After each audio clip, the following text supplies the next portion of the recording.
अच्छा ये बताइए कि पहली बार आजाद भारत के इतिहास में मेरे बहन भाइयों पहली बार किसी प्रधानमंत्री ने इस काम को किया है। उसने कहा है 2022 का कि आप हिंदुस्तान के किसानों की आमदनी को 2 गुना कर देंगे। यह हमारे प्रधानमंत्री का संकल्प। अगर यह बताइए धान गेहूं चना इन सब सारी चीजों की न्यूनतम समर्थन मूल्य जिसे कि मिनिमम सपोर्ट प्राइस कहते हैं उसकी कीमत बढ़ी है कि नहीं ज्यादा बढ़ी है? ऐसे यह भी बढ़ाएंगे और खेती बाड़ी के काम में इनपुट कास्ट कहते हैं जो लागत लगती है उसको कम करेंगे। यूरिया को लेकर कोई परेशानी नहीं है। पहले आप लोग लाइन में खड़े होते थे काफी चलती थी कि नहीं चलती? आपको किसी ने नहीं मारा ना।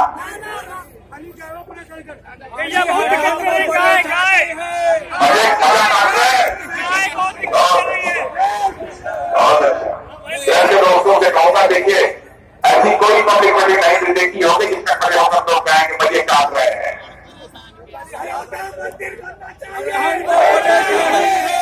ये इतना होना सब इतना साफ हो गया। अच्छा ये बताइए एक प्रधानमंत्री किसान सम्मान निधि हमारे प्रधानमंत्री ने कहा कि भाई बहुत ज्यादा तो नहीं कर सकते, धीरे धीरे बढ़े, लेकिन उन्होंने कहा जिनके पास 2 हेक्टेयर से कम जमीन है कितना एकड़ हो गया? देखिए 8 बीघा से ज्यादा हो गया, एकड़ हुआ है, 8 एकड़ हुआ है, लगा 8 बीघा, 8 साढ़े 8 बीघा तक जिनके पास जमीन है उनके खाते में दिल्ली के बैंक से पैसा निकलेगा और सीधे आपके भगवंत नगर के आपके खाते में पहुंच जाएगा। पहली की 2000 रुपए की जरूर आई होगी आप लोग आई पूरे साल भर में 6000 है। और मैं कहना चाहता हूं कि हम लोगों ने देश के किसानों के ऊपर कोई दया की और कृपा की वैसा नहीं, हमने अपना फर्ज समझा। यह एक इनकम सपोर्ट है, इनकम सपोर्ट 6000 रुपए का दिया है। और आज मैं आपको यकीन दिलाना चाहता हूं हमको आपको ला रहे हैं दीवारों को अगर तो जब हम लोगों को ला देंगे तो आप समझे यकीन बढ़ेगा। और आगे भी कभी भी यदि किसी की आएगी कि 25 साल के बाद कोई करता है तो उसको इसको बढ़ाना पड़ेगा, लगातार बढ़ता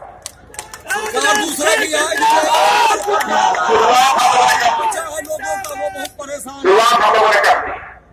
किसान कर्ज माफी एक बार और करवाओ, जो बचे हैं समस्या तो रहेगी, सब समस्या लोग बचे हैं। अच्छा प्रधानमंत्री योजना कितना कुछ और कराया है कि नहीं? देखिए योजनाएं बहुत है, बता दें आपको जानकारी है कि नहीं? जानकारी कम है। देखिए पहले क्या होता था कोई भी लाभ यदि सरकार के द्वारा मिलता था तो बिचौलियों के माध्यम से आपके पास पहुंचता था, आधा अधूरा पहुंचता था, पूरा नहीं पहुंचता था। ये सच्चाई है कि नहीं? बिचौलिए आधा पैसा बिचौलिए खा जाते थे, आधा का कोई आधा ज्यादा खा जाते। लेकिन इस सिस्टम को हम लोगों ने खत्म कर दिया।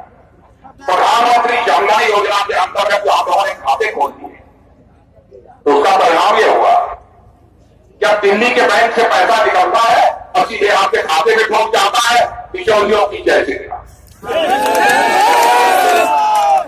और आपको ये जानकारी नहीं होगी 4.5 वर्षों में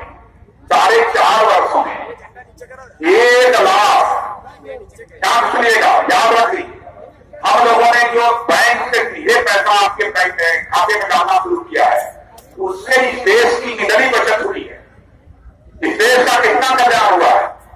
और आज जो पैसा दे रहे हैं उसी के ताकत के काम दे रहे हैं। इस देश का 1,10,000 करोड़ रुपए का बचत हुई है मेरे बैंक में। अरे यही तो राम राज है।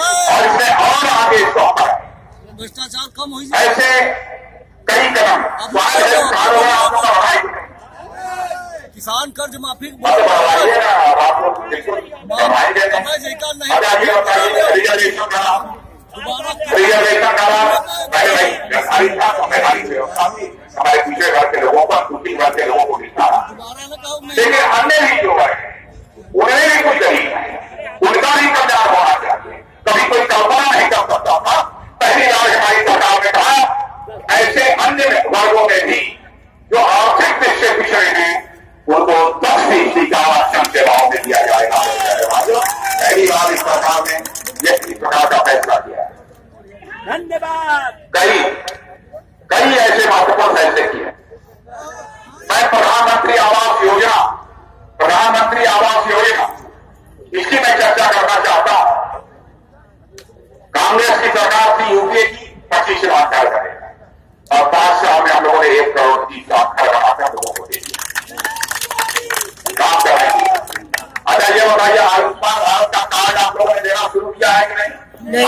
करिए, आप प्रयत्न करिए कि अधिक से अधिक लोगों को आयुष्मान भारत का कार्ड मिल जाए।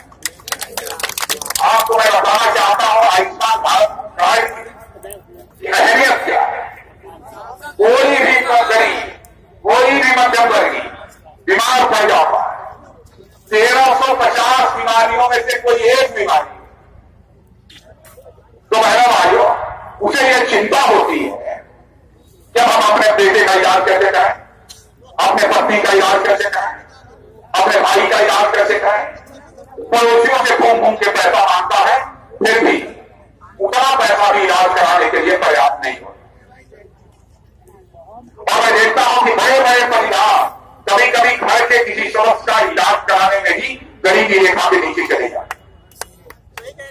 हर लोगों इस संकट से निजात दिलाया और हमारे प्रधानमंत्री ने कहा कि आयुष्मान भारत का एक कार्ड जारी किया जाएगा।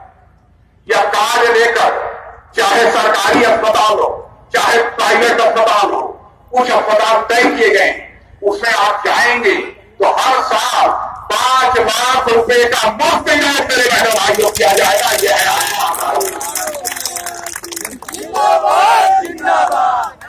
आपको जानकर यह आश्चर्य होगा, भारत ही नहीं दुनिया के किसी भी देश में इस प्रकार की योजना लागू करने की कोई हिम्मत ही नहीं कर पाया। पहली बार किसी देश ने लागू किया है, किसी सरकार ने लागू किया है, तो हमारे प्रधानमंत्री जी की सरकार ने लागू किया। मोदी जी यहाँ मिले कहीं का मिलेगी, एक से एक ऐसे कदम उठाए। अब खेत में काम करने वाले कभी किसी ने सोचा था खेत में काम करने वाले पेंशन, एक ग्राम सभा में 10-12 लोगों का है, कुड़ियों को पेंशन मिलेगी, बोरा ढोने वालों को पेंशन मिलेगी, कराना उसको मिलेगी, चलाने वालों को पेंशन मिलेगी। और लोगों ने कहा 18 साल की उम्र हो जाए 40 साल, आप हिसाब लगा लीजिएगा, मुनाफा ही मुनाफा है। तो ठीक है, आपको 50 रुपए से लेकर 240 तक उम्र जाएगी, हर महीने आपको 220 रुपया जमा नहीं तो 18 साल की उम्र 50 रुपया, 20 साल के तो 55 रुपया जमा। आपको यह जमा करना है। 7 साल की उम्र पूरी होने के बाद आप निश्चित रहिए 3000 रुपया की पेंशन सारे असंगठित क्षेत्र के मजदूरों को मिलेगी। यह मुकम्मल व्यवस्था। अब दुर्घटना भी था, आपने दुर्घटना क्या देखे, आप ध्यान रखिए कितनी बड़ी बड़ी चीजें आप लोगों को जानकारी नहीं है, कर नहीं पाते हैं। अब 1 रुपया, एक बीमा योजना ऐसी है, 1 रुपया महीने में जमा करना है, 1 रुपया महीने में, साल भर में 12 रुपया जमा करना है। और यदि आपकी दुर्घटना हो गई, आपके परिवार के किसी तरफ से कोई दुर्घटना हो गई तो 2 लाख रुपया मिल जाएगा। और यदि एक्सीडेंट हो गया 1 लाख रुपया मिल जाएगा। तो 12 रुपया साल में जमा करने में क्या जा, कुछ नहीं 1 रुपया होता है, एक से एक योजना। यानी समाज की निचली श्रेणी पर बैठे हुए लोग हैं, उनका भी कल्याण होना चाहिए और उनके अंदर यह वो क्षमता पैदा करना चाहते हैं ताकि भारत को एक धनवान भारत बनाने के, सशक्त भारत बनाने के वाकई अपना योगदान कर सके। यह प्रयत्न हमारी सरकार ने किया। अब आप देखिए सरकार को बदनाम करने के लिए क्या क्या यह कर रहे हैं। रफेल का नाम सुना, राहुल गांधी आकर बहुत रफेल बनाए हुए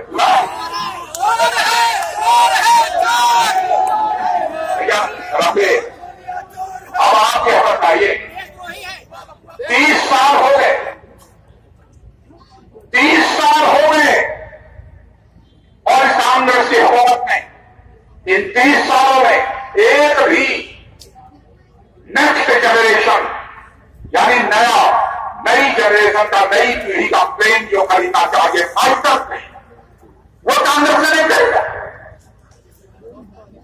और हमारे प्रधानमंत्री ने खरीदे का कर्जे देकर यदि उसे खरीदवाए भ्रष्टाचार का रोक है।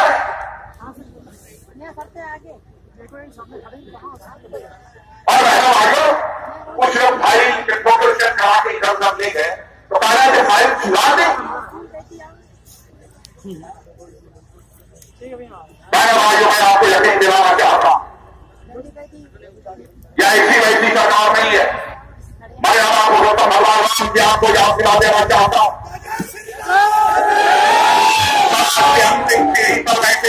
व्यक्ति ने उनके ऊपर उंगली उठा दी थी, तो अपने पांव से प्यारी सीता को भी अग्नि परीक्षा पे उतरने के लिए उन्होंने मजबूर कर दिया था। और जब हमारी सरकार के ऊपर कोई भी प्रथम भ्रष्टाचार के आरोप से जो भी आप भाइयों, ऐसी सरकार हमको स्वीकार नहीं है। हम जीते हैं तो केवल सरकार बनाने के लिए नहीं जीते हैं, हम जीते हैं तो देश बनाने के लिए जीते हैं बहनों भाइयों, केवल सरकार बनाने के लिए नहीं। इसलिए मैं आप लोगों से अपील करना चाहता हूं, बहनों भाइयों, बुलाना भी आपका समर्थन चाहिए। भाई आप देंगे तो एक बार जोर से बोल दीजिए। और आज देखिए भगवान नगर आया हूं, भगवान की नगरी में, राजा राम बख्श सिंह जी की नगरी में आया हूं बहनों भाइयों। ऐसे स्वतंत्रता संग्राम सेनानी यदि मैं आया हूं तो आप ये बताइए इस बार हम लोगों को लाएंगे कि नहीं लाएंगे? सुन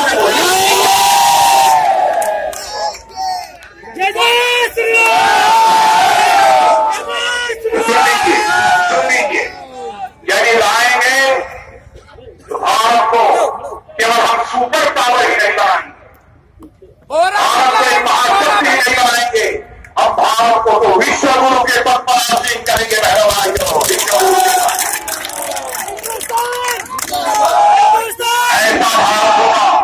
ऐसा भारत होगा जो भारत धनवान भी हो, जो भारत ज्ञानवान भी हो, जो भारत बलवान भी हो, जो भारत विज्ञान और विज्ञान में भी सारे विश्व का नेतृत्व कर सके, एक ऐसे महाभारत का हम निर्माण करना चाहते हैं। यह हमारा सपना है और यह सपना ही साकार हो सकता है तो आप लोगों के आशीर्वाद से ही साकार हो सकता है।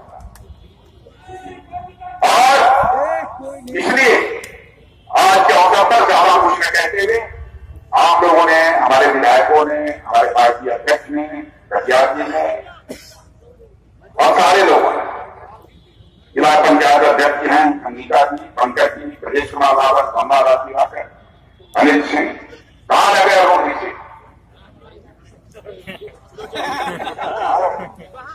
खाना तो नहीं चलेंगे। चलिए देखते हैं हाथी के पास रह सकता था। जिलाध्यक्ष हमारे श्रीकांत गढ़िया जी ने, संजय शुक्ला जी ने, और आप लोगों ने भी तालियां बजाई के हमारा कहना चाह रहा। लेकिन स्वागत सवाल ऐसा व्यक्ता नहीं होना चाहिए। आप लोगों ने तालियां बजाकर स्वागत किया है, लेकिन मैं शीश झुकाकर आप सभी लोगों का स्वागत करता हूं। आपको दिखा लेगा और मैं आप लोगों के कहूंगा कि नारा बनाइए, भारत माता की, भारत माता की।